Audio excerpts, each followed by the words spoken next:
माहौल जबरदस्त शानदार. A very big thank you to you, sir. My name is Gaurav Kejriwal, and I was able to score 77 marks in my IDT examination in CA final.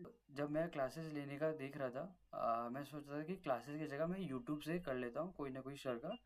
But फिर at the back of the mind मेरे ये question था कि would I be able to give justice to this subject और not. And I think ITT में something ऐसा है कि आपको आफ्टर सीए के बाद भी कुछ ना कुछ कोई ना कोई आपसे पूछते रहते हैं एंड आपको कॉन्सेप्ट क्लैरिटी का बहुत दरकार था.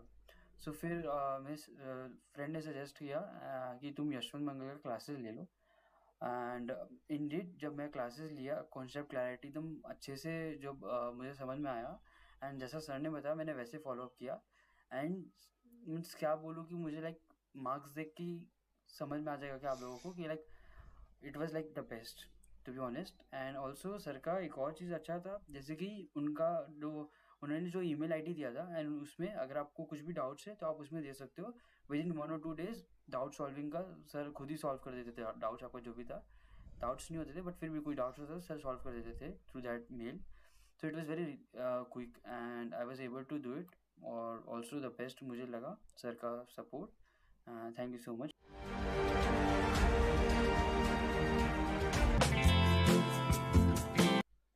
यस सरकार, नमस्कार. माहौल जबरदस्त शानदार. बच्चों आइए कस्टम्स का भी हम रिवीजन कर लेते हैं. सर आइए. सर आई होप जीएसटी पूरा अच्छे से आपने अपनी ग्रिप में कर लिया है. हर चैप्टर हर टॉपिक हमने शिद्दत से कवर किया है. एंड सर आइए अब कस्टम्स की बारी है. कस्टम्स की भी हर सेक्शन हर टॉपिक जो आपके लिए रिलेवेंट है एग्जाम्स के लिए वो हर एक को हमको अच्छे से डिटेल में समझना है और सर उसको अपनी ग्रिप में लाना है. आइए बच्चों शुरू करते हैं. क्या सर कॉन्सेप्ट आखिर कस्टम चार्ज क्यों हुआ? तो सर कस्टम्स चार्ज क्यों हुआ इसके पीछे का बेसिक फंडामेंटल आप ये ध्यान रखिएगा.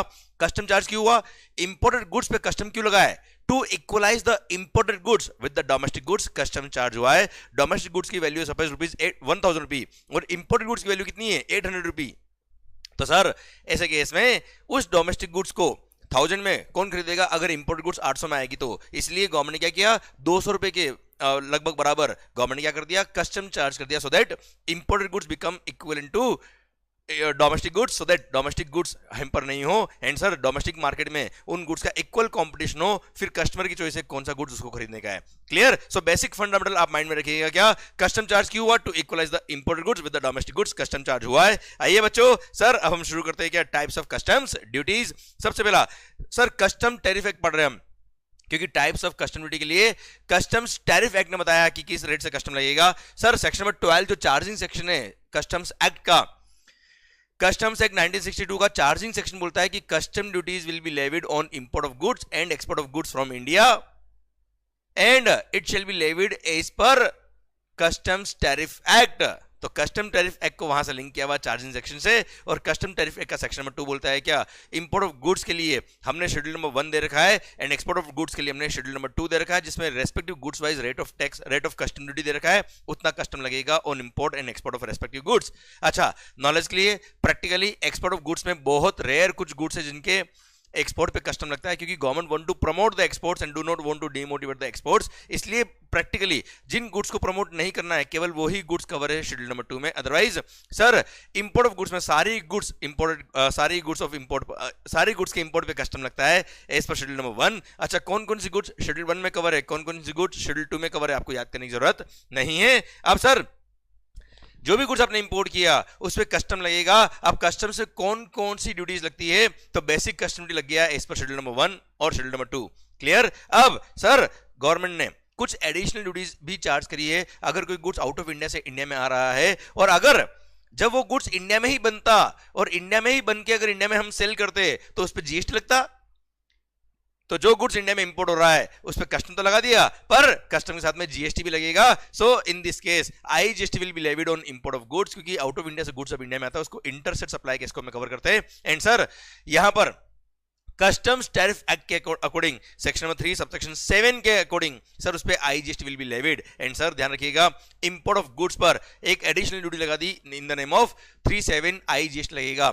Sir additional custom duty under section number 37 of the custom tariff act which is equivalent to IGST. और यहां पर इसको लिंक कर दिया चार्जिंग सेक्शन ऑफ जीएसटी से, जो आईजीएसटी एक्ट का सेक्शन नंबर 5 सबसेक्शन 1 है उससे लिंक कर दिया और बोल दिया क्या कि अगर कोई गुड्स डोमेस्टिक मार्केट में अगर आप बेचते इंटरस्टेट तो उस पर जिस तरह से IGST लगता है वैसे ही इन इंपोर्टेड गुड्स पे भी IGST लग जाएगा at the rate notified by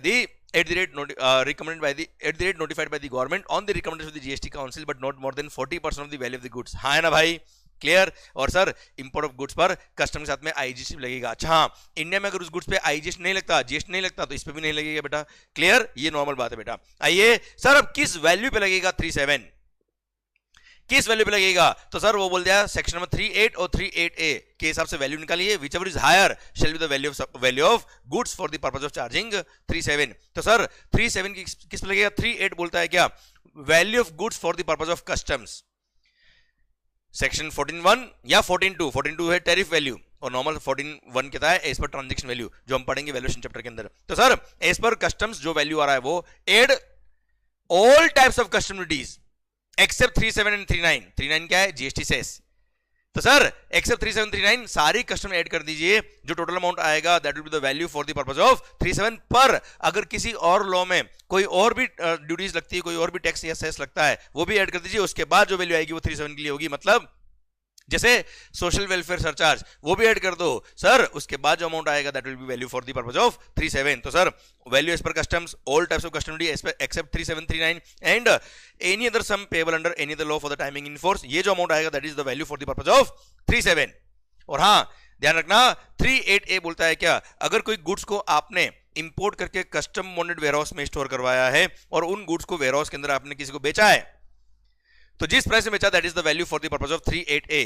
क्योंकि जब आप गुड्स को वेयरहाउस में बेचते हो तो उसको शेड्यूल 3 में कवर करके बोल दिया neither supply of goods not supply of service होगा, उस पर कोई GST नहीं लगेगा। पर जब वो गुड्स कस्टम क्लियरेंस के लिए जाएगा तब सर जो हायर वैल्यू होगी उस पर 37 लग जाएगा। तो बोल दिया क्या, ये जो हमने 38 में वैल्यू निकाली वो या फिर 38A जो वैल्यू आएगा विच एवर इज हायर। तो सर अगर आपने कस्टम बॉन्डेड वेयरहाउस में गुड्स को बेचा है, अगर बेचा है तो ही 38A लगेगा, ओके। नहीं बेचा तो जो ये वैल्यू आई है वही वैल्यू हो जाएगा for the purpose of charging 37। Now अगर गुड्स को बेचा है वेयरहाउस के अंदर तो सर जिस प्राइस में बेचा, और अगर मल्टीपल टाइम्स बेचा है तो सर जो लास्ट सेल प्राइस होगी, जो अल्टीमेट जो पर्सन गुड्स को क्लियर कराया रहा फॉर होम कंजम्पशन, उसने जितने में गुड्स खरीदी है वो वैल्यू, और 37 के हिसाब से जो वैल्यू आ रहा है, 38 के हिसाब से जो वैल्यू आ रहा है वो whichever is higher shall be the value for the purpose of 37। हाँ है ना भाई, डन। और सर ध्यान रखिएगा जिस वैल्यू पर 37 लगता है उसी वैल्यू पर 39 भी लगेगा, क्योंकि आपको पता है जिस वैल्यू पे GST लगता है उसी पे GST कंपनसेशन सेस लगता है। तो इसके लिए भी वैल्यू क्या है सर 310 और 310A which ever is higher. तो 310 is equal to 38, 310A is equal to 38A जो भी हमने पढ़ा। हाँ ना भाई। अच्छा अगर किसी गुड्स के इंपोर्ट पर, अगर किसी गुड्स को डोमेस्टिक मार्केट में बेचने पर GST कंपनसेशन सेस लगता है तो 39 लगेगा, अदरवाइज नहीं लगेगा बेटा। Clear, as per GST compensation cess act इसको लिंक कर दिया और equally sir 39 will be levied, okay sir. अब ध्यान रखिएगा बेटा, एक कॉमन नोट दिया मैंने 37 और 39 के लिए, अगर किसी भी पर्सन ने कोई गुड्स इंपोर्ट किया है तो उस पे डोमेस्टिक मार्केट में अगर GST और सेस लगता है तो 37 और 39 लगेगा। पर अगर वो गुड्स इंपोर्ट करने वाला पर्सन कौन है, SEZ की यूनिट या डेवलपर है, तो ऐसे केस में उसने अगर कोई गुड्स इंपोर्ट किया तो ना 37 लगेगा ना 39 लगेगा, दोनों ही एग्जिम कर दिया है गवर्नमेंट ने, ओके। अच्छा अब बता रहा हूं मैं आपको क्या अदर ड्यूटीज, पर उससे पहले सर अगर SEZ की यूनिट या डेवलपर ने कोई गुड्स अगर इंपोर्ट किया तो क्या बेसिक कस्टम ड्यूटी लगता है? नॉलेज के लिए बता रहा हूं मैं आपको बेटा, सर SEZ एक्ट एक अलग एक्ट बना हुआ है जो आपके सिलेबस में नहीं आता है, पर नॉलेज के लिए बताता हूं आपको कि अगर SEZ की यूनिट डेवलपर ने कोई भी गुड्स इंपोर्ट किया तो उस पर कोई कस्टम ड्यूटी नहीं लगता है, सारी कस्टम ड्यूटी एग्जेम्प्टेबल हो, बेसिक कस्टम ड्यूटी हो, कोई और ड्यूटीज हो, all duties have been exempted if the goods have been imported by SEZ unit या डेवलपर। क्लियर। एक क्वेश्चन आपको क्वेश्चनर बुक में दे रखा होगा मैंने वैल्यूएशन के अंदर, जिसके अंदर इंस्टीट्यूट ने एग्जाम के आंसर में लिखा था क्या कि ओनली 3739 एग्जाम्प्ट है, बाकी सारी कस्टम लगती है। पर हाँ अब उस क्वेश्चन को इंस्टीट्यूट ने अपने मॉडल से हटा दिया है, अपने स्टडी मॉडल से हटा दिया है। मैंने वो उस क्वेश्चन को अपनी बुक में दे रखा है और उसमें नोट अभी डाल दिया है क्या, एज पर SEZ एक्ट इस पर कोई कस्टम ड्यूटी नहीं लगेगा। हाँ है ना, इंक्लूडिंग बेसिक कस्टम ड्यूटी 3739 कुछ भी नहीं लगेगा, ठीक है डन। और दोनों आंसर सही रहेंगे इस पर एग्जाम्स, क्योंकि SEZ एक्ट आपके कोर्स में नहीं आता है, ओके।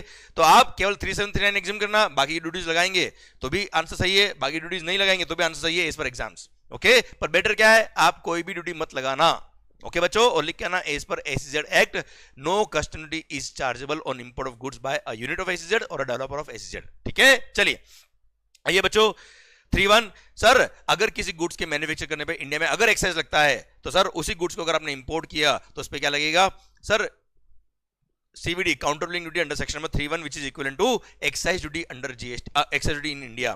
Clear, done. और वही गुड्स अगर आपने इंपोर्ट किया और इंपोर्ट करने पर अगर सपोज डोमेस्टिक मार्केट में कोई गुड्स आपने बनाया और उसके बनाने पे एक्साइज ड्यूटी एग्जम्प्ट है, पर उसके रॉ मटेरियल स्टेज पर, इनपुट स्टेज पर अगर एक्साइज पे किया हुआ है, तो सर उस इनपुट स्टेज के एक्साइज को इक्विवेलेंट करने के लिए वही गुड्स अगर आपने इंपोर्ट किया तो गवर्नमेंट ने एडिशनल ड्यूटी ऑफ कस्टम लगाया under section number 3(3) of the custom tariff act. Clear. अच्छा, ये सेक्शन, ये वाला और ये वाला अब इतने ज्यादा रिलेवेंट नहीं क्योंकि अभी GST आ गया है हिंदुस्तान के अंदर, पर फिर भी ये सेक्शन रिमूव नहीं हुई, इसलिए पढ़ना जरूरी बेटा अपने लिए। Now SAD special additional duty chargeable under section number 3(5) of the custom tariff act. ये बोलता है क्या, अगर कोई गुड्स आपने डोमेस्टिक मार्केट में बेचा और उसके बेचने पर अगर वेट, सेल्स टैक्स या अदर लोकल टैक्स लगते हैं तो उसको बराबर करने के लिए, उसको इक्वलाइज करने के लिए अगर वही गुड्स आपने इंपोर्ट किया तो special additional duty will be levied under section number 3(5) of the custom tariff act. और sir since rate of VAT हर स्टेट वाइज अलग अलग होती है, इसलिए यहाँ पे रेट ऑफ वेट फिक्स कर दिया कितना, 4% under section number 3(5) of the custom tariff act.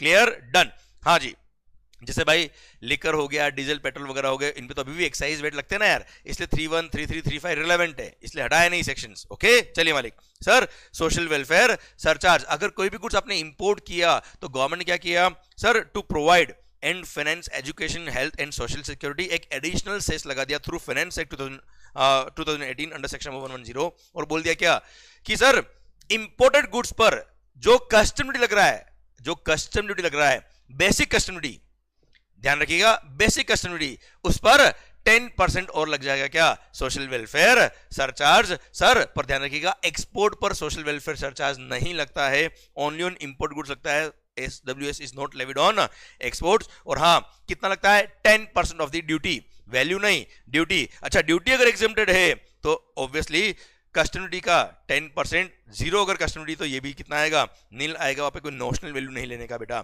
अच्छा, याद दिया हुआ है क्या, सोशल वेलफेयर सरचार्ज को इन फॉलोइंग ड्यूटीज को एग्जेम्प्ट किया हुआ है, इन ड्यूटीज पर सोशल वेलफेयर सरचार्ज नहीं लगेगा। तो प्रैक्टिकली बता दूं, सारी ड्यूटीज लिख दी इसके अंदर बेटा। ओके, सारी ड्यूटीज ऑफ कस्टम लिख दी है एक्सेप्ट बेसिक कस्टम ड्यूटी, मतलब बेसिक कस्टम ड्यूटी पे ही लगेगा social welfare surcharge on import of goods, बाकी ड्यूटीज पे सोशल वेलफेयर सरचार्ज नहीं लगता।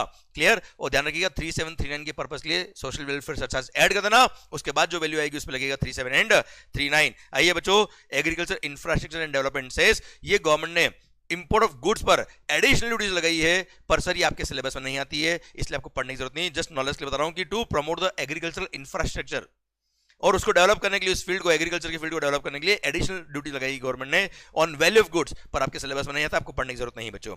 सर आइए, गवर्नमेंट के पास पावर की, वो चाहे तो किसी भी गुड्स के एक्सपोर्ट पर या किसी भी गुड्स के इंपोर्ट पर एक्सपोर्ट ड्यूटी या इंपोर्ट ड्यूटी बढ़ा सकती है। तो सर अगर कोई गुड्स, अगर ऐसी कोई सर्कमस्टेंस एग्जिस्टेंस में है जो बहुत इमरजेंसी सिचुएशन है, वहां पे गवर्नमेंट को अगर लगता है कि it is necessary in public interest, तो ऐसे केस में कोई गुड्स के एक्सपोर्ट पे अगर कस्टम ड्यूटी लगानी है, भले वो शेड्यूल 2 में इंक्लूडेड है या नहीं है, अगर लगानी है या ऑलरेडी लगी हुई उसको बढ़ाना है तो वो शेड्यूल 2 में अमेंडमेंट करके उसको बढ़ा भी सकते हैं और कोई नई गुड्स को ऐड करके उस पर ड्यूटी लगा भी सकते हैं। पर अगर किसी गुड्स के इंपोर्ट पे कस्टम बढ़ाना है अगर तो ऐसे केस में वो गुड्स अगर शेड्यूल 1 में इंक्लूडेड है तो ही ये सेक्शन का पावर वो यूज कर सकते हैं। शेड्यूल 1 में वैसे प्रैक्टिकली सारी गुड्स इंक्लूडेड है यार, शेड्यूल 1 में जो गुड्स इंक्लूडेड है उस पर गवर्नमेंट चाहे तो इमरजेंसी पावर यूज करके अपना एडिशनल ड्यूटीज को बढ़ा भी सकती है बेटा। ठीक है, अब आइए सर, प्रोटेक्टिव ड्यूटी, सर ये ओमिट हो चुका है थ्रू फाइनेंस एक्ट नंबर 2 2024, इसलिए इसके बारे में कोई जिक्र नहीं किया, इसलिए मैंने सोशल वेलफेयर सरचार्ज पढ़ाते वक्त भी बोला क्या, सारी ड्यूटीज हट गई है, सारी ड्यूटीज पे सोशल वेलफेयर सरचार्ज नहीं है एक्सेप्ट बेसिक कस्टम ड्यूटी बेटा। पहले ये प्रोटेक्टिव ड्यूटी भी ऐसा हुआ करता था जिसपे सोशल वेलफेयर सरचार्ज लगता था, पर अभी है ही नहीं, बात खत्म हो गई बच्चों। तो अभी कुल मिला के बेसिक कस्टम ड्यूटी पे ही लगेगा social welfare surcharge on import of goods. आइए sir, safeguard measures sorry, section number 8B of the custom tariff act बोलता है क्या, अगर मान लो बल्क में इंपोर्ट हो रहे हैं गुड्स इंडिया के अंदर और गवर्नमेंट को ऐसा लगता है कि ये बल्क में जो इंपोर्ट हो रहा है इसकी वजह से डोमेस्टिक मार्केट हैम्पर हो जाएगा, डोमेस्टिक मार्केट को सिक्योर करना जरूरी है, तो गवर्नमेंट चाहे तो सेफगार्ड मेजर्स इंपोज कर सकती है। सेफगार्ड मेजर्स में दो तरह के मेजर्स है, फर्स्ट गवर्नमेंट चाहे तो सेफगार्ड ड्यूटी लगा दे बेटा, और सेकंड गवर्नमेंट चाहे तो एक टैरिफ रेट कोटा फिक्स कर दे। टैरिफ रेट कोटा क्या होता है साहब, जिसके अंदर एक क्वांटिटी फिक्स कर देगी गवर्नमेंट कि इतना क्वांटिटी तक अगर गुड्स इंडिया में आएगा उस पर्टिकुलर कंट्री से तो हम सेफगार्ड ड्यूटी नहीं लगाएंगे, पर अगर सर उससे ज्यादा क्वांटिटी अगर आई तो हम उस पर सेफगार्ड ड्यूटी लगा देंगे, इसको बोलते हैं टैरिफ रेट कोटा। तो गवर्नमेंट चाहे तो सेफगार्ड ड्यूटी लगा दे, या गवर्नमेंट चाहे तो टैरिफ रेट कोटा फिक्स कर दे, और गवर्नमेंट चाहे तो अदर जो भी मेजर्स को लगते हैं नेसेसरी वो गवर्नमेंट इंपोज कर सकता है। Clear, done. अब सर गवर्नमेंट को बोल दिया है क्या, इन फॉलोइंग केसेस में sir safeguard duty, safeguard measures नहीं लगेंगे। Exemption from safeguard measures, first, अगर डेवलपिंग कंट्री से आप गुड्स इंपोर्ट कर रहे हो, कहां से, डेवलपिंग कंट्री से, तो ऐसे केस में सर अगर total import of that article into India, जितना भी इंपोर्ट हो रहा है उसका 3% तक का इंपोर्ट है फ्रॉम दैट डेवलपिंग कंट्री, तो ऐसे केस में सेफगार्ड मेजर्स नहीं चार्ज करेंगे। पर अगर more than one developing country है, more than one developing country से इंपोर्ट हो तो each up to 3%, but total मिला के 9% तक अगर इंपोर्ट है तो ऐसे केस में हम सेफगार्ड मेजर्स नहीं लगाएंगे। पर 9 से ऊपर चला गया तो हम सेफगार्ड मेजर्स लगा देंगे। ध्यान रखना, क्वेश्चन भी आया हुआ एग्जाम के अंदर, यहां पे बोला क्या, एक किसी कंट्री से, डेवलपिंग कंट्री से, वहां से इंपोर्ट हो रहा था कोई गुड्स और उस पर टोटल इंपोर्ट का 4% ऑफ द इंपोर्ट हुआ है उस पर्टिकुलर कंट्री से, तो एंटायर 4% पे कस्टम लगाया है सेफगार्ड मेजर्स बेटा, एंटायर गुड्स पर। ऐसा नहीं 3% एग्जाम करके 1% पे लगाया है, पूरे 4% पर क्या लगाया है, सेफगार्ड ड्यूटी लगाई है उस पर्टिकुलर केस में। और हाँ, अगर 100% ईओयू स्पेशल इकोनॉमिक जोन की यूनिट ने कोई गुड्स अगर इंपोर्ट किया है तो उस पर सेफगार्ड ड्यूटी नहीं लगेगी, एक्सेप्ट अगर उसने गुड्स क्या कर दिया, इंपोर्ट करके डोमेस्टिक मार्केट में बेच दिया एज इट इज, या उससे बनने वाले आउटपुट गुड्स को डोमेस्टिक मार्केट में बेच दिया, तो ऐसे केस में अब सेफगार्ड ड्यूटी लग जाएगी, अदरवाइज सेफगार्ड ड्यूटी नहीं लगती है। आइए, प्रोविजनल असेसमेंट, गवर्नमेंट के पास पावर है कि गवर्नमेंट चाहे तो एक बार गवर्नमेंट को अगर कंफर्म नहीं है कि सेफगार्ड मेजर लगाने के लिए या नहीं लगाने, तो गवर्नमेंट स्टडी करने के लिए टाइम ले सकती है, और टाइम लेने के लिए गवर्नमेंट ने एक बार चाहे तो प्रोविजनल बेस पे सेफगार्ड मेजर्स इंपोज कर देगी। But this provisional measures, provisional basis can not be for more than 200 days, मतलब मैक्सिमम 200 दिन के अंदर अंदर इनको कंफर्म करना है कि सेफगार्ड मेजर लगाना है कि नहीं लगाना है। इन केस अगर ये कंफर्म हो कि लगाना है तो उसको कंटिन्यू कर लेगी, अगर लगता है कि नहीं लगाना है तो सर जिन लोगों पर सेफगार्ड ड्यूटी लगाई उनको रिफंड कर दिया जाएगा, subject to provisions of unjust enrichment. हाँ है ना, जिसने बर्डन बोन किया उसको रिफंड मिल जाएगा। अगर गवर्नमेंट को लगता है कि सीरियस इंजरी नहीं हुई है साहब, तो ऐसे केस में सेफगार्ड मेजर्स हटा दिए जाएंगे। एंड सर सेफगार्ड ड्यूटी अगर एक बार गवर्नमेंट इंपोज करते तो it can be in force for 4 years, पर गवर्नमेंट चाहे तो इसको फर्दर 6 more years के लिए एक्सटेंड कर सकती है, so total can not be for more than 10 years। आइए बच्चों, अब हम पढ़ रहे हैं क्या, बड़ा सुंदर section, countervailing duty on subsidize article, duty against subsidy. Section number 9 of the custom tariff act बोलता है क्या, अगर आउट ऑफ इंडिया से गुड्स इंडिया में बल्क में आ रहा है, पर उसका कारण क्या है, उसका कारण ये कि वो आउट ऑफ इंडिया वाली कंट्री जो है, कंट्री ऑफ ओरिजिन जिसको बोलेंगे, जहां से गुड्स आ रहा है, उसकी कंट्री की उस कंट्री की गवर्नमेंट ने वहां के एक्सपोर्ट परफॉर्मेंस को प्रमोट करने के लिए कुछ सब्सिडी दी है, कुछ मॉनेटरी बेनिफिट दिया है, कुछ डायरेक्टली इनडायरेक्टली बेनिफिट से सब्सिडी उन पे दिया है, जिससे उनकी कॉस्टिंग कम हो जाए और नॉर्मल प्राइस से भी कम में गुड्स अगर इंडिया में आ जाएगा तो ऑब्वियसली बल्क में इंपोर्ट होगा, और नॉर्मल प्राइस से कम में गुड्स अगर आ रहा है तो ऐसे केस में हमारे देश के अंदर जो गुड्स बन रही है उनकी बैंड बजने वाली है। इसलिए यहां पे गवर्नमेंट को पावर दे दिया कि ऐसे केस में गवर्नमेंट चाहे तो एक बार सेफगार्ड मेजर्स इंपोज करके ड्यूटी अगेंस्ट सब्सिडी चार्ज कर सकती है बेटा।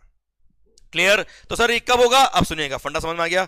सर वहां की आउट ऑफ इंडिया की कंट्री ने अगर वहां के एक्सपोर्टर्स को कुछ बेनिफिट दिया है, सर भले वो benefit in the form of financial contribution हो, भले वो direct transfer of funds like grants, loan etcetera हो, या waiver of revenue due to government हो, या फिर इनकम या प्राइस सपोर्ट दिया उस गवर्नमेंट ने उनके एक्सपोर्टर्स को, मैन्युफैक्चरर को, सो दैट वहां की एक्सपोर्ट्स प्रमोट हो पाए, और सर उनका एक और subsidy deem to be exist, अगर जैसे फॉर एग्जांपल उस गवर्नमेंट डायरेक्टली नहीं दिया, उस गवर्नमेंट ने किसी प्राइवेट कंपनी को बोल दिया कि साहब आप इन एक्सपोर्टर्स को बेनिफिट दो, हम तुम्हें इनडायरेक्टली बेनिफिट पास ऑन कर देंगे, तो ऐसे केस में अल्टीमेटली उसकी कॉस्टिंग कम हो जाएगी, बिलो द नॉर्मल कॉस्ट आ जाएगा सर, और वो सस्ते में एक्सपोर्ट करेगा, तो सर इंडिया का सर मार्केट बिगड़ता है। इसलिए गवर्नमेंट ने बोल दिया क्या, अगर government makes payment to a funding mechanism or entrusts or direct private body to carry out one or more of the type of the functions specified above, इस तरह का बेनिफिट अगर उन एक्सपोर्टर्स को दिया गया है जो जेन्युइन नहीं है, जो रेगुलर बेस पे नहीं होता है, सेलेक्टेड एक्सपोर्टर्स को दिया गया है just to promote the export, और हमारे देश का इंपोर्ट बहुत बढ़ जाएगा उसकी वजह से, तो ऐसे केस में ये माना जाएगा कि subsidies deem to be exist, और ऐसे केस में duty against subsidy government can charge, but duty against subsidy can be maximum up to the amount of subsidy given by the exporting country. हाँ है ना भाई? And countervailing duty shall not be levied unless it is determined that, ये जब तक confirm नहीं हो जाए कि हाँ जी it relates to subsidy relates to export performance, sir subsidy relates to use of domestic goods over imported goods in the export articles, या फिर subsidy has been confirmed on a limited number of persons engage in manufacture, production और export of articles, पूरे देश के लिए नहीं है, जो एक्सपोर्ट कर रहे हैं उन्हीं के लिए, लिमिटेड लोगों के लिए सर, तो ऐसे केस में duty against subsidy government can charge, और एक बार अगर ड्यूटी चार्ज करी तो it can be in force for 5 years। Plus 5 more years, मतलब maximum it can be in for 10 years, मतलब 5 साल के लिए एक बार इंपोज कर सकती है गवर्नमेंट, चाहे तो इसको फर्दर एक्सटेंड कर सकती है, but not more than 5 more years. Okay, now provisional countervailing duty on subsidize article, government चाहे तो एक बार स्टडी कर रही है तब तक एक बार प्रोविजनल बेस पे countervailing duty on subsidize article charge कर सकती है, बट यहां पे कोई टाइम लिमिट नहीं दे रखा. जैसे अभी हमने पढ़ा था सेफगार्ड मेजर्स में 200 दिन के अंदर कंफर्म करना होगा, यहाँ पे कोई टाइम लिमिट नहीं है कि इतने दिन के अंदर कंफर्म करना है कि प्रोविजनल की ड्यूटी के सब्सिडी चार्ज होना है कि नहीं होना है. तो एक बार गवर्नमेंट स्टडी करने के लिए प्रोविजनल बेस पे अगर उनको लगता है इनिशियल इंक्वायरी से कि यस यहाँ पे सब्सिडी मिली उन गुड्स को एक्सपोर्ट करने के लिए, तो ऐसे केस में एक बार प्रोविजनल बेस पे ड्यूटी के सब्सिडी चार्ज कर देगी और उसके बाद कंफर्म करेगी गवर्नमेंट कि ये चार्ज होना है कि नहीं होना है. ओके सर, अब गवर्नमेंट चाहे तो इसको रेट्रोस्पेक्टिवली भी चार्ज कर सकती है, but not more than 90 days. Sir मतलब जो ऑलरेडी इंपोर्ट हो चुका है लास्ट 90 दिन में, उन पे भी government this duty can be charge, पर सर 90 दिन से पहले जो इंपोर्ट हो चुके हैं अब उस पे ये ड्यूटी नहीं लगेगी. आइए बच्चों, सेम पॉइंट जो हमने पहले पढ़ा कि सर 100% ईओयू या एसजेड की यूनिट कोई गुड्स अगर इंपोर्ट करती है तो उस पे ये ड्यूटीज नहीं लगेंगी, क्योंकि अल्टीमेटली वो उनसे बनने वाला आउटपुट गुड्स को एक्सपोर्ट करने वाला है, इसलिए नहीं लगेगा इन पे ड्यूटी. पर हाँ, अगर इन्होंने ये गुड्स डोमेस्टिक मार्केट में बेच दिया या इससे बनने वाला आउटपुट गुड्स को डोमेस्टिक मार्केट में बेच दिया, तो ऐसे केस में this duty will be levied, otherwise this duty will not be levied. और हाँ, ये पॉइंट जो 100% ईओयू वाला है ये कॉमन है सेफगार्ड मेजर्स में भी पढ़ लिया हमने, यहां भी पढ़ लिया हमने, एंटी डंपिंग में भी पढ़ लेंगे अभी हम बेटा. आइए बच्चों, एंटी डंपिंग ड्यूटी, अगर कोई गुड्स डम्प्ड प्राइस में इंडिया में आ रहा है, जो नॉर्मल प्राइस है उससे बहुत कम प्राइस में इंडिया में आ रहा है, और सर उसका कारण गवर्नमेंट ने स्टडी करके देखा तो सर वो goods out of India over production हो गया, ये डंप हो गया, उसकी वजह से सस्ते दामों में गुड्स इंडिया में आ रहा है. जो गुड्स मान लो सपोज 800 में गुड्स इंडिया में आता है, वो गुड्स 300 रुपए में इंडिया में आ रहा है यार. तो हमारे डोमेस्टिक मार्केट वाली गुड्स कौन खरीदेगा? उस पर अगर 300 रुपए वाली गुड्स पर बेसिक कस्टम ड्यूटी लगा भी दोगे तो भी सर कितना होगा? हमारे डोमेस्टिक गुड्स की वैल्यू है 1000 रुपी, इंपोर्ट गुड्स वैल्यू थी 800 रुपए, नॉर्मल प्राइस है बेटा ये. इस पे बेसिक कस्टम ड्यूटी और अदर ड्यूटीज लगा के हमने 1000 के बराबर कर दिया इसको. अब सर वो इंपोर्टेड गुड्स जो आ रहा है वो 300 में आ रहा है, कितना इक्वलाइज कर लेंगे सर हम? इसलिए to equalize the imported goods with the domestic goods government ने एंटी डंपिंग ड्यूटी लगा दिया. और गवर्नमेंट बोलता है क्या सर, जितना डंपिंग मार्जिन होगा उतना हम एंटी डंपिंग ड्यूटी लगा देंगे. अब एंटी डंपिंग ड्यूटी का अमाउंट कैसे निकालेंगे? उसके लिए बोल रखा है क्या, lower of this two following formula. Sir दो फॉर्मूला दे रखे गवर्नमेंट ने, एक तो डंपिंग मार्जिन और एक injury margin. Margin of dumping और इंजरी मार्जिन दोनों में जो कम होगा सर उतना लग जाएगा एंटी डंपिंग ड्यूटी. अब सर मार्जिन ऑफ डंपिंग किसको बोलते हैं? जैसे नॉर्मल प्राइस था 800, नॉर्मली 800 में गुड्स इंपोर्ट होता है और अभी डम्प्ड प्राइस है कितना 300, तो 500 रुपए जो है वो डंपिंग मार्जिन हो गया. तो normal import price, normal value at which such goods are sold in Indian market in the ordinary course of trade minus actual export price of that product, उसको डिफरेंस जो होगा that will be the dumping margin. And sir injury margin क्या होता है कि अगर वो goods, ध्यान देना जो न्यूमेरिकल क्वेश्चन दे रखे हैं वैल्यूएशन चैप्टर में मैक्सिमम इस पॉइंट के बेस पे दे रखे कि डोमेस्टिक मार्केट में वो गुड्स जब बिकता है वो 58 रुपए पर यूनिट में बिकता है, मान लो सर, वो हो गया क्या उसका fair selling price, non injurious price. Domestic market में फेयर प्राइस क्या है, वो 58 रुपए सपोज. उसको कंपेयर करेंगे किससे?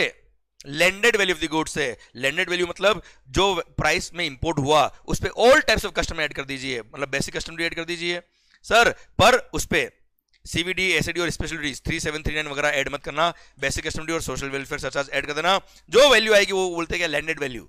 अब लैंडेड वैल्यू आई है मान लो ₹50 और non injurious price, there can be only single injurious price, non injurious price to the goods, मतलब जिससे इंजरी नहीं हो डोमेस्टिक मार्केट को, फेयर सेलिंग प्राइस इसको बोलते हैं. रिलायंस के केस में जजमेंट आया है कि there can be only one single non injurious price to any of the goods. अब सर 58 रुपए मान लो दे रखा है क्वेश्चन ने, 50 रुपए आपका आया लैंडेड वैल्यू, तो डिफरेंस कितना है 8 रुपया, तो 8 रुपए will be the anti dumping duty in this case. तो सर ये हो गया क्या आपका इंजरी मार्जिन और मार्जिन ऑफ डंपिंग दोनों को कंपेयर करेंगे, विच एवर इज लोअर जो होगा उतना एंटी डंपिंग ड्यूटी लगाया जाएगा. और जैसे ही गवर्नमेंट को पता पड़ता है कि ये ड्यूटी ये डोमेस्टिक मार्केट वाले शिकायत करते हैं कि सर डम्प्ड प्राइस पे गुड्स आ रहा, तो immediately by issue of notification government एक बार ड्यूटी चार्ज कर देता है. और हाँ, this can also be charge provisionally. ठीक है sir, this can also be charge retrospectively पर not more than 90 days. Duration वही सर 5 year प्लस 5 year, मतलब these points are same as in case of anti dumping anti subsidy duty. जैसे हमने पढ़ा duration के लिए क्या कि retrospective 90 days, 5 year plus 5 year का ड्यूरेशन होता है बेटा, एंड प्रोविजनल बेस पे it can be, so same provisions are applicable in anti dumping duty also. अभी आइए, ये भी सेम पॉइंट है बेटा, अगर 100% ईओयू वगैरह ने इंपोर्ट किया तो सर ये नहीं लगेगा ड्यूटी, एंटी डंपिंग ड्यूटी नहीं लगेगा। पर अगर इन्होंने ये गुड्स डोमेस्टिक मार्केट में बेच दिया या इससे बनने वाला आउटपुट गुड्स को डोमेस्टिक मार्केट में बेच दिया तो अब ये ड्यूटी लग जाएगा। ठीक है सर, सेक्शन 9AA बोलता है क्या, अगर मान लो एंटी डंपिंग ड्यूटी किसी केस में लग गया और अगर इंपोर्टर को लगता है क्या सॉरी कि एंटी डंपिंग ड्यूटी लगा तो है पर एक्सेस लग गया, सब गलत लग गया है, तो ऐसे केस में वो अब जिस पोर्ट से उसने इंपोर्ट किया उस पोर्ट के ज्यूरिसडिक्शनल असिस्टेंट कमिश्नर को अप्लाई करेगा। साहब ये बड़ी मेरे साथ नाइंसाफी हुई है, और ऐसे केस में ये एक्सेस कस्टम ड्यूटी लगा है, एक्सेस एंटी डंपिंग ड्यूटी लगा है, अगर वो ऑफिसर सेटिस्फाइड है तो ऐसे केस में उसको रिफंड मिलेगा एसएससी को, वो रिफंड के लिए अप्लाई करता है। रिफंड के लिए अप्लाई करेगा किसको करेगा, किसको करेगा, असिस्टेंट कमिश्नर और deputy commissioner of custom of that port, जिस पोर्ट से उसने इंपोर्ट किया है, जिस दिन उसने इंपोर्ट किया उसके 90 डेज, जिस दिन ये नोटिफिकेशन पब्लिश हुआ है रिगार्डिंग एंटी डंपिंग ड्यूटी, उसके 3 महीने के अंदर वो रिफंड के लिए अप्लाई करेगा। उसकी एप्लीकेशन अगर डिफेक्टिव थी या डेफिशिएंट क्लेम था, कुछ एप्लीकेशन में कुछ लिखना रह गया, कोई फॉर्म लगाना रह गया, कोई एविडेंस लगाना रह गया, तो सर उसके 1 महीने के अंदर डिपार्टमेंट उसको रिटर्न करेगा कि सर जो आपने क्लेम किया वो उसमें ये डेफिशिएंसी है। जब डिपार्टमेंट रिटर्न करता है उसके 1 महीने में वो फर्दर क्या करेगा, उसको रेक्टिफाई करके सही क्लेम सबमिट करेगा, उसके बाद refund will be allowed to the SSC within 90 days. अब अगर उसने प्रूव कर दिया कि उसने बर्डन बोन किया तो उसको रिफंड मिलेगा, नहीं तो कंज्यूमर वेलफेयर फंड में ही ट्रांसफर कर दिया जाएगा। कोई खास बात नहीं, खत्म टॉपिक सर। अच्छा, इन सब के न्यूमेरिकल क्वेश्चन मैंने दे रखे वैल्यूएशन चैप्टर के अंदर, जिससे आपको और क्लियरिटी मिलेगी कि इन प्रोविजंस को एक्चुअली अप्लाई कैसे करना होता है। सेफगार्ड ड्यूटी का भी दे रखा है, इसका भी क्वेश्चन दे रखा है बेटा मैंने वैल्यूएशन चैप्टर के अंदर। आइए अब कुछ कॉमन पॉइंट थे एंटी डंपिंग ड्यूटी के और एंटी सब्सिडी ड्यूटी के, वो तो मैं बताता हूं। सबसे अच्छा सुंदर पॉइंट है क्या, anti circumvention measure in respect of countervailing duty on subsidised article and anti dumping duty. तो सर ये एक नया सबसेक्शन ऐड हुआ था। देश कौन सा बेटा, हिंदुस्तान। यहां के लोग इतने कमाल के हैं, शानदार लोग हैं कि गवर्नमेंट ने क्या किया सपोज आपने कोई मशीन इंपोर्ट करी, उस मशीन के इंपोर्ट करने पर गवर्नमेंट ने एंटी डंपिंग ड्यूटी लगा दिया या एंटी सब्सिडी ड्यूटी लगा दिया। सर तो देश के लोग इतने होशियार है कि सर गवर्नमेंट ने नोटिफिकेशन दिया कि चाइना से अगर ये पर्टिकुलर गुड्स आया, ये वाली मशीन आई, तो एंटी डंपिंग ड्यूटी लगेगा। लोगों ने क्या किया, चाइना से नेपाल मंगाया और नेपाल से इंपोर्ट कर लिया, और जो इन्होंने बिल ऑफ एंट्री या इंपोर्ट के डॉक्यूमेंट फाइल किए उसमें लिखा गया हमने इंपोर्ट कहां से किया, नेपाल से इंपोर्ट किया, मतलब कंट्री ऑफ ओरिजिन चेंज कर दिया, या फिर गुड्स का डिस्क्रिप्शन चेंज कर दिया, या गुड्स को पार्ट्स, कंपोनेंट्स और डिसअसेंबल्ड फॉर्म, अनअसेंबल्ड फॉर्म में मंगा लिया, गुड्स का फॉर्म चेंज कर दिया और यहां क्या असेंबल कर दिया। तो सर यहां गवर्नमेंट ने क्या बोल दिया कि इनमें से कोई भी अगर आपने इस तरह का अवॉइडेंस ऑफ टैक्स का मतलब सर्कमवेंशन किया है, तो ऐसे केस में हम भी कम नहीं है। हम ऐसे केस में अगर हमको पकड़ में आ गया तो सर हम एंटी डंपिंग ड्यूटी या एंटी सब्सिडी लगाएंगे। दिमाग खराब मत करना, कंट्री ऑफ ओरिजिन चेंज करने से कुछ नहीं होता है, गुड्स का डिस्क्रिप्शन चेंज करने से कुछ नहीं होता है, गुड्स को असेंबल डिसअसेंबल फॉर्म में लाओगे हमें कोई फर्क नहीं पड़ता। गुड्स अल्टीमेटली वो इंडिया में आया डायरेक्टली इनडायरेक्टली, तो हम लगाएंगे क्या, एंटी डंपिंग या एंटी सब्सिडी ड्यूटी बेटा। आइए देश और भी होशियार अपना बेटा, यहाँ के लोग इतने जबरदस्त बेटा, अपने आपको देखना कांच के अंदर, आपको समझ में आएगा कितने होशियार लोग हैं यहाँ के देश के। तो सर एंटी एब्जॉर्प्शन रिव्यू, अब गवर्नमेंट ने एंटी डंपिंग ड्यूटी लगाया या एंटी सब्सिडी ड्यूटी लगा दिया बेटा। देश में ऐसे कलाकार लोग हैं, सपोज गुड्स आ रहा था 300 में, नॉर्मल प्राइस था कितना 800, तो गवर्नमेंट ने क्या किया, सपोज 500 रुपए का एंटी डंपिंग ड्यूटी या एंटी सब्सिडी लगा दिया। तो वहां के एक्सपोर्टर से बोल के ये गुड्स इन्होंने फर्दर कितने में इंपोर्ट कर लिया, 100 रुपए में इंपोर्ट कर लिया। अब 100 में इंपोर्ट किया, एंटी डंपिंग एंटी सब्सिडी 500 लगा भी दिया, कितना हो गया 600, जबकि नॉर्मल प्राइस कितना था 800। तो सर इन्होंने क्या किया, anti dumping duty anti subsidy जो लगाया उसको भी अब्जॉर्व कर दिया, और उसके बाद भी सर ये नहीं सुधरे, और सर उसकी प्राइस और कम कर दी, decrease the price post importation without there is any change in the cost of production etcetera. There was no change in the cost of production etcetera, और फिर भी इन्होंने क्या कर दिया, अपना प्राइस कम कर दिया, सो दैट फ्यूचर में जो इंपोर्ट हो उस पर उस एंटी डंपिंग एंटी सब्सिडी का कोई इफेक्ट नहीं होता। ऐसे केस में सर हमारा देश भी कम नहीं है, हमारे देश की जो डेजिग्नेटेड अथॉरिटी है वो क्या करेगी, उस कंट्री ऑफ ओरिजिन की गवर्नमेंट से कम्युनिकेट करेगी, वहां चेक करेगी, इंक्वायरी करेगी, और अगर कंफर्म हो गया कि ऐसा इन्होंने किया है तो सर ऐसे केस में गवर्नमेंट उस एंटी सब्सिडी या एंटी डंपिंग ड्यूटी के नोटिफिकेशन में मॉडिफिकेशन करके उसको रीअसेस करेगी कि कितना एंटी डंपिंग एंटी सब्सिडी अब लगना चाहिए, और उतना गवर्नमेंट के इंचार्ज। हाँ है ना भाई। आइए बच्चों, now again next is very good point कि सर किन किन केस में एंटी डंपिंग ड्यूटी और एंटी सब्सिडी ड्यूटी नहीं लग सकता। फर्स्ट, दोनों कभी भी साथ में नहीं लगेंगे, या तो एंटी डंपिंग लगेगा या एंटी सब्सिडी लगेगा, दोनों साथ में नहीं लगेंगे। सेकंड, अगर जिस कंट्री से गुड्स इंडिया में आ रहा है वहां की गवर्नमेंट अप्रूव कर दे government of country of origin prove कर दे कि अगर ये गुड्स हमारे देश में ही बनता और हमारे देश में ही कंज्यूम होता तो भी सेम बेनिफिट मिलता, हमने कोई अलग से एग्जम्पशन नहीं दिया है, तो सर वहां पे इसको एंटी सब्सिडी नहीं लगेगा। सर नेक्स्ट है क्या, अगर वो एक्सपोर्टिंग कंट्री अंडरटेकिंग दे दे कि साहब हमसे गलती हो गई है, हम हमारे प्राइस रिवाइज कर रहे हैं, आप एंटी सब्सिडी मत लगाओ, तो हम एंटी सब्सिडी नहीं लगाएंगे। सेम वे वो एक्सपोर्टर अगर अंडरटेकिंग देता है हमारी गवर्नमेंट को कि साहब गलती हो गई, मैं अपनी प्राइस रिवाइज कर रहा हूं, प्लीज डम्प्ड प्राइस में जो मैंने एक्सपोर्ट किया है वो नॉर्मल प्राइस में मैं बिल लिख रहा हूं, अपनी प्राइस रिवाइज कर रहा हूं, प्लीज साहब आप एंटी डंपिंग मत लगाओ, तो हम नहीं लगाएंगे। सब अल्टीमेटली हमारा टारगेट क्या है, to equalize the import goods with the domestic goods. हमारे को एक्स्ट्रा रेवेन्यू नहीं चाहिए, हमको चाहिए कि प्राइस न्यूट्रल होना चाहिए। सर अगर वो कंट्री वर्ल्ड ट्रेड ऑर्गेनाइजेशन का मेंबर कंट्री है या ऐसा कोई कंट्री जिसके साथ हमारा मोस्ट फेवर्ड नेशन एग्रीमेंट हो रखा है, तो उसके साथ हमारा इस तरह के एग्रीमेंट है कि वो डम्प्ड प्राइस में सब्सिडाइज प्राइस में गुड्स भेजेगा ही नहीं इंडिया में, तो वो निश्चिंत होकर वहां व्यापार करिए, निश्चिंत होकर बिजनेस करिए, और वहां पे ऐसे केस में एंटी डंपिंग और एंटी सब्सिडी नहीं लगेगा, अनलेस अगर ये डिटरमाइन होता है कि उस कंट्री ने डम्प्ड प्राइस पे या सब्सिडाइज प्राइस पे गुड्स हमारी कंट्री में भेजा है, तो हम ऐसे केस में एंटी डंपिंग एंटी सब्सिडी लगाएंगे, अदरवाइज नहीं लगाएंगे। एंड लास्ट, अगर किसी कंट्री से गुड्स आया और वहां से प्रिलिमिनरी फाइंडिंग हुई है कि कोई हमारी डोमेस्टिक मार्केट को इंजरी नहीं हो रही है या डोमेस्टिक मार्केट हैम्पर नहीं हो रहा उसकी वजह से, तो ऐसे केस में एंटी डंपिंग एंटी सब्सिडी नहीं लगाया जाएगा। आइए सर, अपील का सेक्शन 9C बोलता है क्या, कभी मान लो एंटी डंपिंग एंटी सब्सिडी लग गया, एंटी डंपिंग या एंटी सब्सिडी लग गया और आपको लगता है कि बड़ी नाइंसाफी हुई है, तो आप उसके अगेंस्ट अपील फाइल कर सकते हो to the customs excise service tax appellate tribunal. जैसे जीएसटी में जीएसटी 80 है, इनकम टैक्स में IT 80 है, वैसे ही कस्टम का customs excise service tax appellate tribunal, वहां अपील कर सकते हो। या किसी केस में मान लो एंटी डंपिंग एंटी सब्सिडी नहीं लगाया गवर्नमेंट ने और आपको लगता है कि लगना चाहिए था, गलत किया है, तो भी आप अपील फाइल कर सकते हो। और ऐसे केस में अगर अपील फाइल किया है तो अपील आपको फाइल करना पड़ेगा within 90 days from the date of determination of review. और रिव्यू गवर्नमेंट ने जिस दिन डिटरमाइन किया या रिव्यू किया कि एंटी डंपिंग या एंटी सब्सिडी नहीं लगना चाहिए या लगना चाहिए, उस दिन के 90 दिन के अंदर आप अपील फाइल कर सकते हो। आफ्टर हियरिंग द मैटर से स्टार्ट क्या करेगा, अपना डिसीजन ऑर्डर पास करेगा। And sir after giving opportunity heard, ये अपने ऑर्डर पास करेंगे। Clear, done. Now mode of calculation of additional duties of custom under section 379 आपको ऑलरेडी बता दिया कि सर सबसे पहला वैल्यू ऑफ गुड्स, फिर सारी ड्यूटीज ऑफ कस्टम्स ऐड कर दीजिए एक्सेप्ट 37039, फिर सोशल वेलफेयर सरचार्ज भी ऐड कर दीजिए 10% ऑफ बेसिक कस्टमर ड्यूटी बेटा। ये सब ऐड करके जो अमाउंट आएगा दिस इज फिट फॉर 37 और यही वैल्यू पे लगेगा क्या 39 और ये आ जाएगा क्या टोटल अमाउंट बेटा आपका। ओके, आइए एक टॉपिक दे रखा है छोटा सा प्रोजेक्ट इंपोर्ट, ये अलग से एक हेडिंग दे रखा है under the customs tariff 9801 number का, ये है प्रोजेक्ट इंपोर्ट। अगर आपने कोई आउट ऑफ इंडिया से कोई एक गुड्स इंपोर्ट नहीं किया, आपने पूरा प्रोजेक्ट इंपोर्ट कर लिया जिसमें कई तरह की मशीन है, कई तरह की गुड्स है, तो सर उसको किस में क्लासिफाई करेंगे?